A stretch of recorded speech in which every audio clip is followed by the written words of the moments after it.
မင်္ဂလာပါသူကတချင်းတောင်းတာကျွန်တော်အခွေထဲမှာပြောထားတဲ့စကားတွေအကုန်လုံးရှင်းပြီးတော့တောင်းထားတယ်ဗျ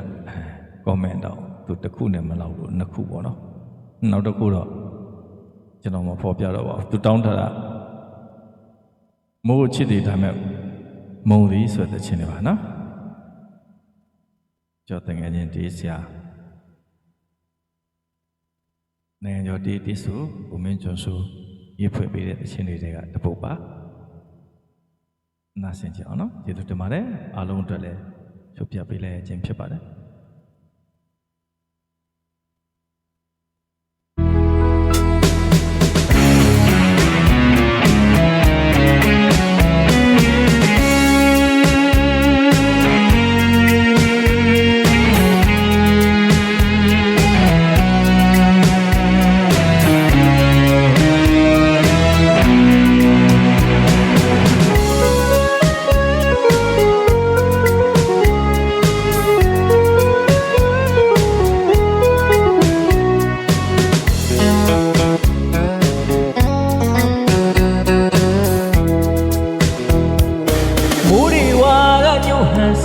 ဘာပြေတလေးတို့ဖြူမစဲနိုင်မကျင်နာသူကြီးရဲ့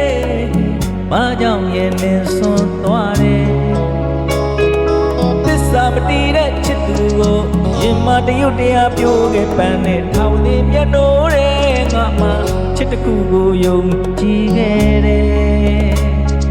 အခုဆိုမိုးရဲ့ရင်ဝင်ပြောင်းတော့လွယ်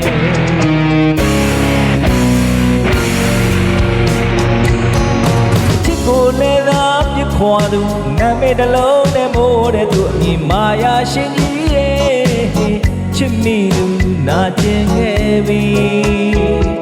အတိတ်ကိုပြန်တွေးစိတ်လာတဲ့ဟိုတစ်ခါတော့ငါမိုးသေးတယ်မှအတူတူပြောခဲ့ဘူးသမျှကိုမင်းရဲ့နိုင်မကျင်သူမိုးရဲ့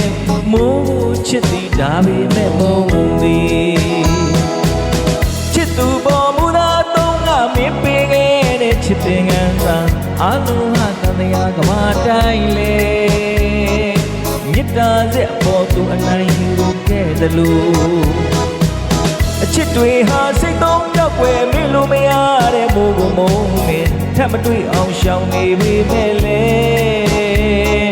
မိုးရည်ထဲမှာမိုးကိုပြန်တွေ့ခြင်းအခုဆိုတယောက်ထဲလမ်းပေါ်မှာပန်းတော်ကြဘဝပန်းကလေးတစ်ပွင့်နဲ့ဒါတော့သူကပြော